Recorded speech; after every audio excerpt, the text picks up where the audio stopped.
If this system is literally a threat to women, why are so many women actively choosing it? Get this, the statistics they cite are, well, they're pretty staggering. In the United States, a whopping 4 out of 5 people who convert to Islam, that's 80%, are women. And a similar study in the UK found that between 2001 and 2011, nearly 75% of converts were female. So the text raises this thought-provoking premise. Instead of fleeing oppression, is it possible these women are finding a sense of value and security they've actually been searching for? To make sense of this, the material neutrally demystifies 5 controversial areas: historical context, the philosophy of hijab, polygamy, Surah An-Nisa verse 34, and wealth and inheritance. Starting right off with Section 1, historical context. The text takes us back to the 1700s with an English historian, Lady Elizabeth Craven.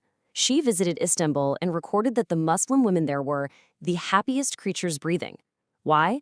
Well, because the 18th century West and the Islamic world were literally worlds apart. In England and America back then, a married woman had virtually zero property rights. Whatever she earned legally belonged to her husband. The sources even point to historical records showing that up until the early 20th century in England, practices like wife selling existed. There's a record from 1913 of a man selling his wife at a market for a single British pound. Plus, between the 15th and 17th centuries, the West had those horrific witch hunts where up to 100,000 women were executed. But in sharp contrast, the data shows that in the Islamic world during those exact same periods, women were filing lawsuits, they were legally owning property, and keeping their own money. I mean, the oldest continuously operating university in the world, the University of Al-Qarawiyyin, was actually founded by a Muslim woman, Fatima al-Fihri, all the way back in 859. Moving on to Section 2, the philosophy of hijab.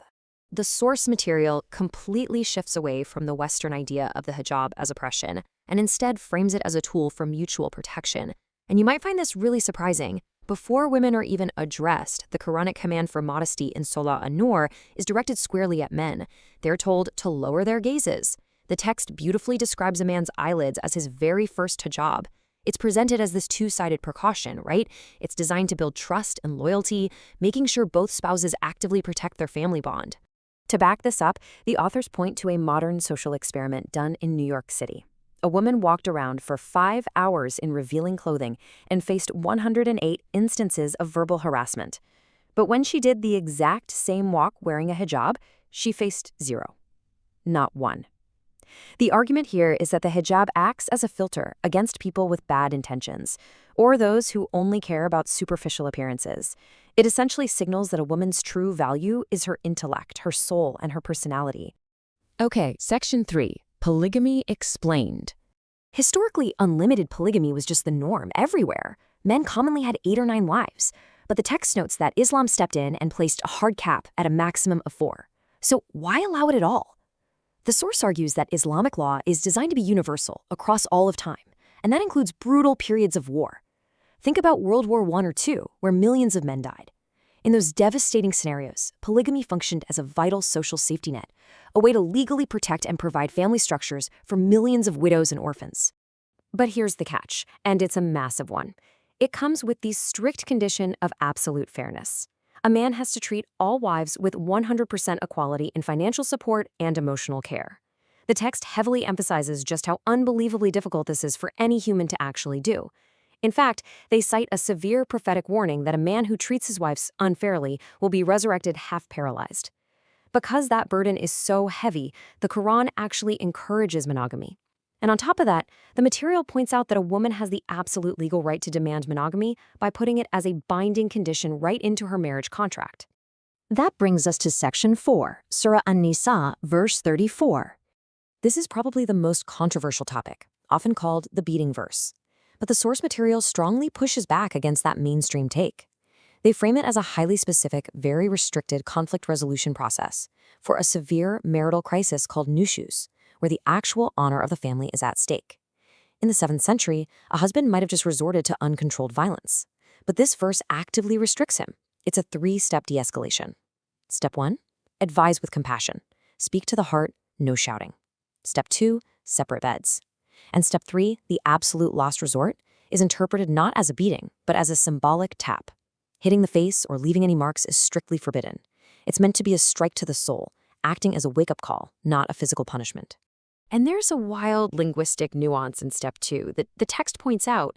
The Arabic doesn't just translate to sleep apart, it's closer to leave them alone in their beds, meaning the man is the one who respectfully leaves the room. He gives his wife the comfortable bed, and he goes to the couch.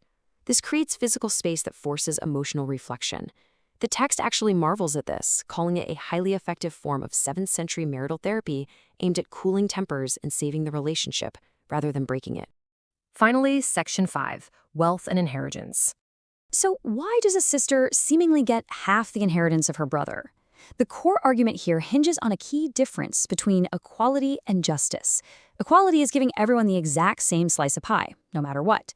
But justice is distributing that pie based on the actual financial burdens each person carries.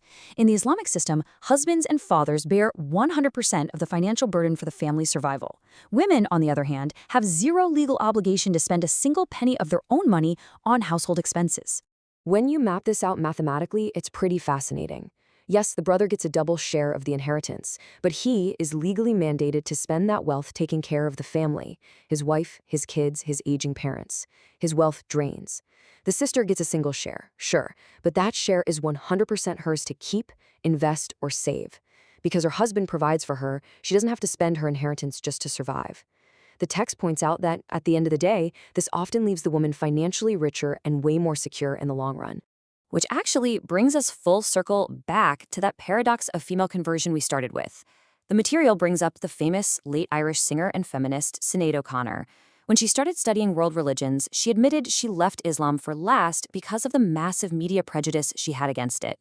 But when she finally looked past the propaganda and studied the actual systemic rights and protections given to women, she converted. Her statement was incredibly simple: I'm home.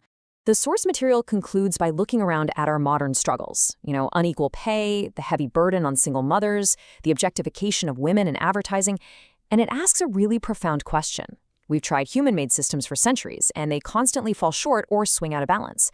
So the provocative thought they leave us with is this: is it possible that true, impartial justice between men and women can only be perfectly balanced by a system designed by a creator who completely understands the nature of both? It's a totally fascinating perspective, and it definitely invites some deeper research.